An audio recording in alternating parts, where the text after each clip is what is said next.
I'm going to teach you how to make a wholesome, delicious chicken broth, otherwise known as meat tea.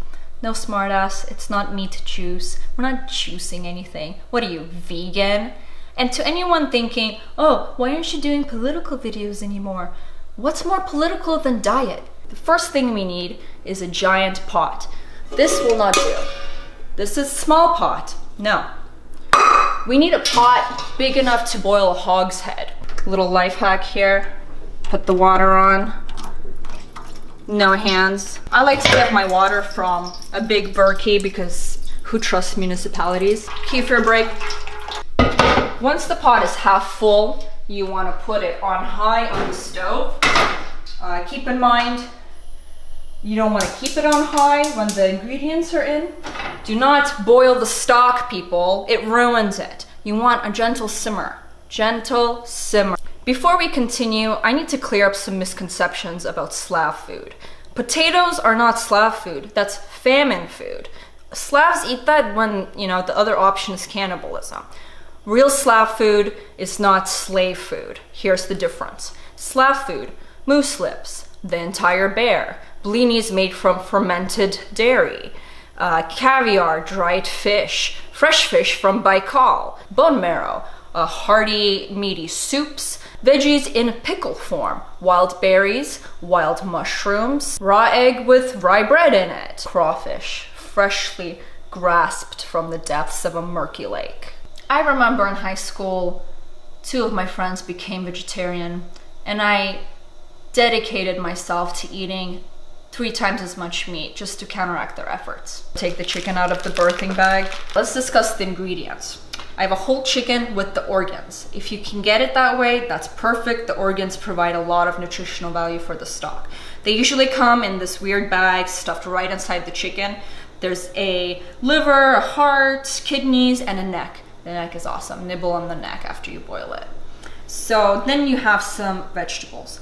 I'm a flavor cuck. I put the vegetables in. It really elevates, the depth of flavor. If you're full carnivore, just omit the vegetables. That's fine, but it'll just be more unilateral in the way that it tastes. So I have a onion. I just cut the butts off. I have some garlic. You don't have to peel it. Just throw it in there. It's gonna be boiling forever, so just make some cuts in it. It's fine. I have carrots, some celery, a parsnip. I don't peel them, who has time? And if they have any nutritional value whatsoever, it's probably in the skin. I do wash them though, because I don't like cheap labor hands in my broth. This part's a little indecent, so if you have any children in the room, please take them away. Vegans are always washing phallically vegetables. Bay leaf, amazing flavor enhancer. Just throw 3 or 4 in there. Iodized salt. You definitely want to salt your broth or it will not store.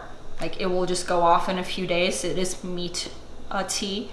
And the salt obviously elevates the flavor once again. And then you have whole black pepper. I'm running low. You want a little bit more than this. Now, what kind of chicken do I get? There's a big debate in the carnivore and keto community whether you need to get organic, grass-fed, hormone-free. I like to default to organic and grass-fed because it's nice to spend my husband's money. So the water is close to a boil. You want to put the chicken in. Stick your finger in a hole and just lower it in. You can put the organ meat at this point as well. Now, what you don't want to do is put all the ingredients in at once. I know you life hackers like to avoid any kind of work when it comes to food, but if you put everything in at once, you will actually create more work for yourself. Let me explain. While the chicken is simmering, a lot of foam will come up on the top and it will stick around all the vegetables if they're also in the pot. And skimming the foam around the vegetables is really difficult. So you want to simmer the chicken for about an hour until the foam comes up. Take the foam off and then put the vegetables and the herbs and everything in. People ask me if I'm full carnivore. Let's look at my pantry. I have things like quinoa, mostly because I like the mouthfeel. Oh, pro tip. Lifetime supply of sardines. Prep life. Okay, we're gonna be getting some foam now. Let's have a look. This is after about 5 minutes of gentle simmer. And you want a nice spoon, nice big spoon. Don't torture yourself with the teaspoon, guys, okay? And you just skim it off. Throw it in the sink. Now, why are we taking the foam off? Some of it is scum, some of it is fat. If you're really into high fat intake, you could keep the foam in and incorporate it into the broth, but it will give it a murky look and the flavor will not be as good. It'll be more earthy. On making broth from a cooked chicken carcass, don't do that. That is some Western poverty shit. Once you cook the chicken, like let's say you roasted a chicken and you get this shriveled up carcass after you ate all the meat off of it, you think there's anything left there? The bones, all the nutrition and flavor from the bones seep into the meat. That's why you cook the whole animal bone in. That's why you do it. So throwing it in a pot and boiling it for 17 hours, you're just gonna get like murky, slightly chickeny water. It's nasty. Don't do it. Use a raw chicken. More on this kind of diet as a life hack thing. I get it. People are busy. People want to totally devote their time to their passion or their work, and food to be a secondary, maximum nourishing thing in their life. But food is an essential part of the human evolution in terms of culture and physicality.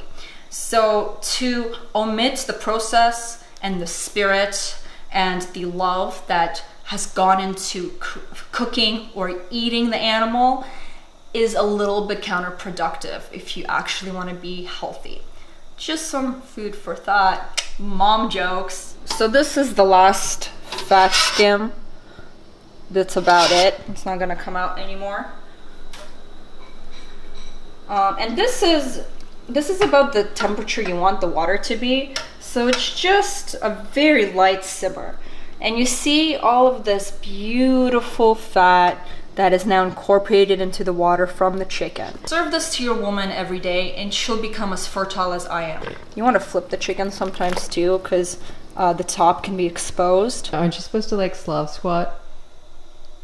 That is a disgusting stereotype. Now we're gonna flavor cook the broth with homegrown dill. Dill is a weed, it's delicious. Slavs love dill.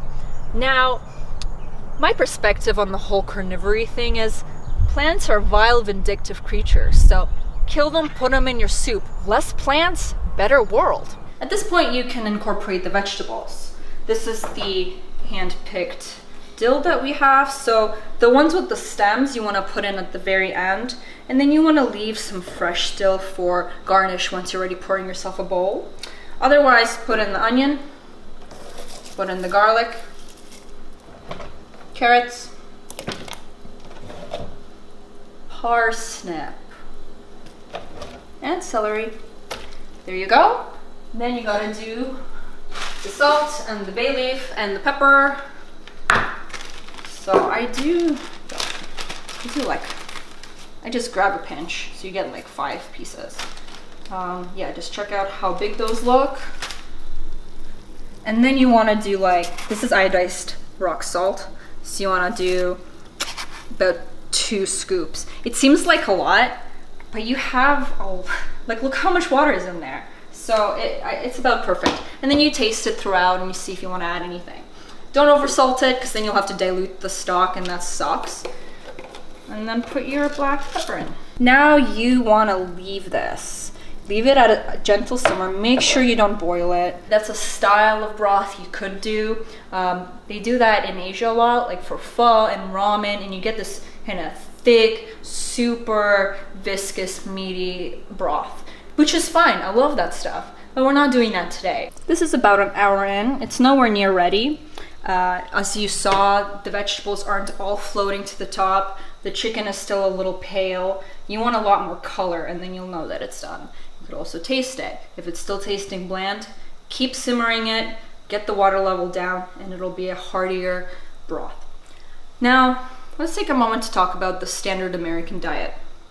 It's shit. One example of this is my sister's friend, bless her heart. She comes over to our home and we serve her chicken soup. And there was a bay leaf in her bowl. And she asked us, "Oh, did you guys make this outside?" It's been about 5 hours, and as you can see, the water level has significantly gone down. And I would say it's ready. Everything's floating to the top. The chicken has a nice color. The broth has a nice color. So let's ladle some in a bowl and check it out. Now this is best done to the background noise of singing children. Ladle your soup. There you have it. Beautiful yellow color. You can see the fat is incorporated into the liquid. It's basically life nectar. My mom would make this every day when I was growing up. Now that I have my own kids, I feel blessed to be able to do this for them because it is so nourishing. So many minerals and good fats and protein coming out of the flesh and the fat and the skin and the bone of the chicken. And it's all in here. Meat tea for the win. So good luck.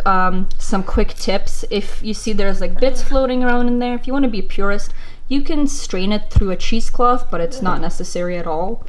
And the number one thing is don't store the whole pot with everything in there in the fridge. You want to separate the chicken and the vegetables from the actual liquid, or else it will go off really fast and it will be murky and the taste will just deteriorate way faster. So you wanna, what I do is I pour the liquid into Nalgene's and I freeze some of it, make sure to leave some space because liquid expands. And then the rest I use for absolutely everything. My husband literally chugs it cold, straight from the fridge. I cook, if I do rice, I only eat rice if it's cooked in broth so that it has some flavor and some nutrients. Any kind of soup I do, I use this as a base. I do sweet clam chowder from this, so I'll be sure to do a recipe in the future of that. And post below if you're interested in seeing anything else. Hope you enjoyed that. Stay healthy, stay Slav.